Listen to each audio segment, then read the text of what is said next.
This episode of Sender Wrote TV is brought to you by RestoreTheRepublic.net.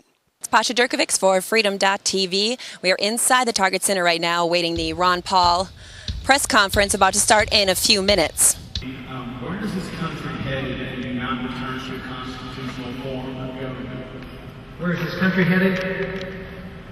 It's been totally neglected.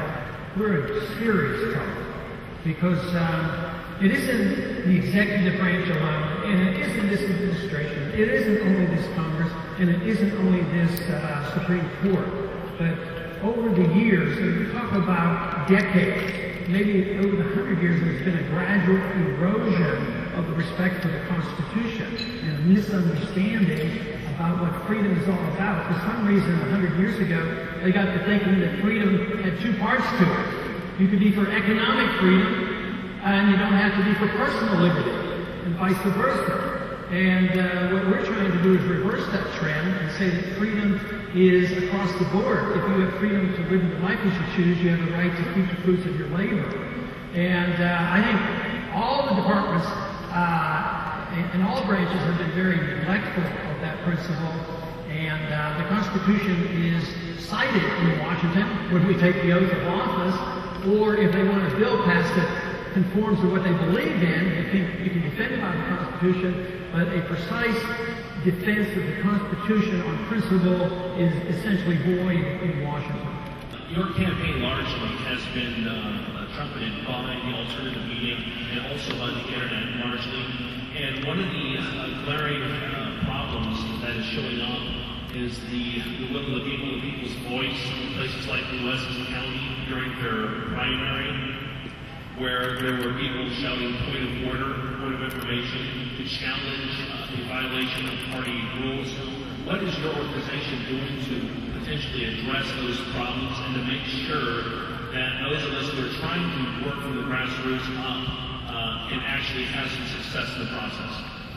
Well, it is a real problem because a lot of our newcomers were a bit naive. They believed that they read the rules and they could go in and follow the rules, that they would be recognized, and they found out the rules would either be changed or ignored, and sometimes conventions were actually closed down. And what we're doing there is we're having training sessions because our group is very determined. We had a training session the other day on Sunday where they had to pay to come to learn how to work in the process. And we had openings for 500 people. We had over 600 show up. They stayed all day long in a place that lost their air conditioning. And they're very determined to go back and learn the rules. And ultimately, it's the numbers. You know, next go around, I think our numbers are going to be much more noticeable. We've only really had a short time. The campaign, the presidential campaign was occurring. Everybody concentrated on it. So all the activity that occurred has been very spontaneous. And they were very much involved at these conventions. That's where they've learned a lot of lessons.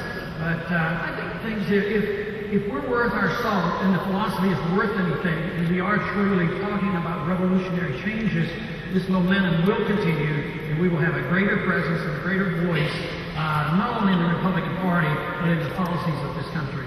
Would you rather be speaking at the Republican National Convention as opposed to speaking over here? Well, under the circumstances, probably not.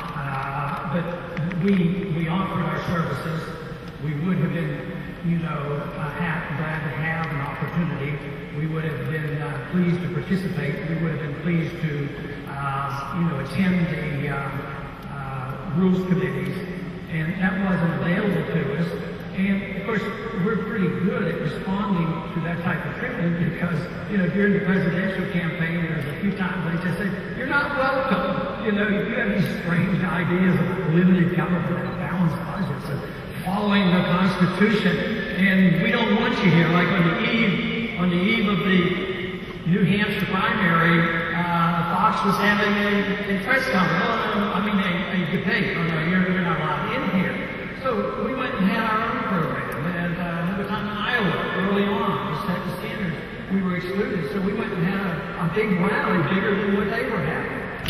Two-part question here. You've told us why you're here, but really, where do you go from here? Does this become a separate third-party movement? Does this become a a wing of the Republican Party. How do you turn this into something with a concrete result?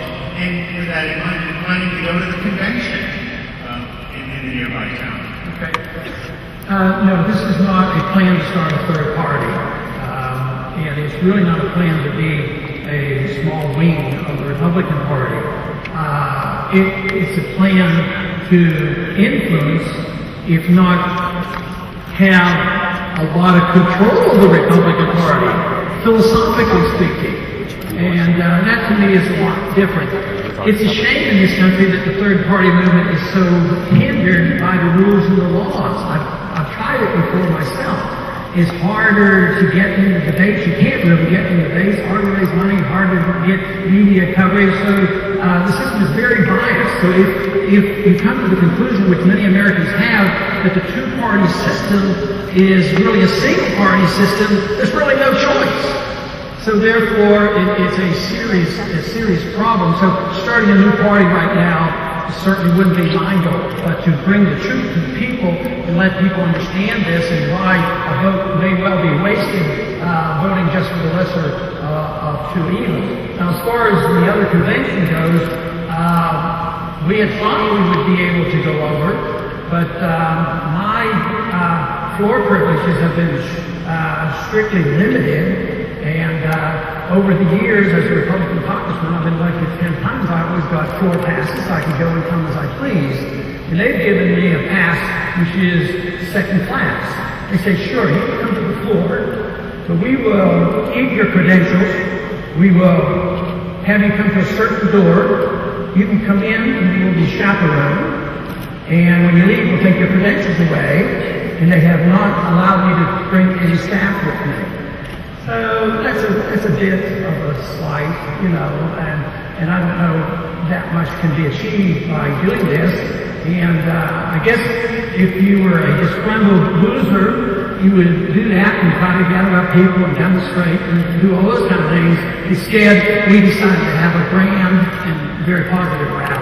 What's your opinion of the current ballot access laws in each state that the Republicans and Democrats dominate in setting those laws and administering those laws, which have that very effect of keeping alternative parties and candidates? It makes it more difficult for them to get on the ballot in the first place.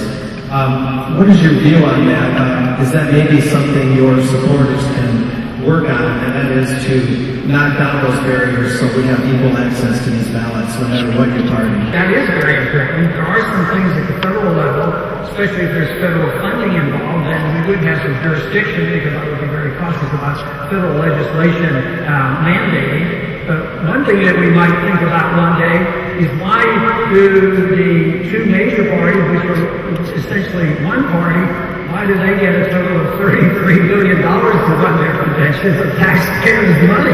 That is hardly very fair. What do you think that the campaign for liberty will do for this country that you may not have been able to accomplish as president? Well, the Campaign for Liberty really is looking at long-term and philosophic positions. I mentioned, say, the issue of monetary policy. Nobody's talked about it. So if we didn't do anything other than that to bring that to the forefront, it is crucial. It describes the business cycle, inflation, and all the problems with the financial bubble, the NASDAQ bubble collapsing, as well as a housing bubble.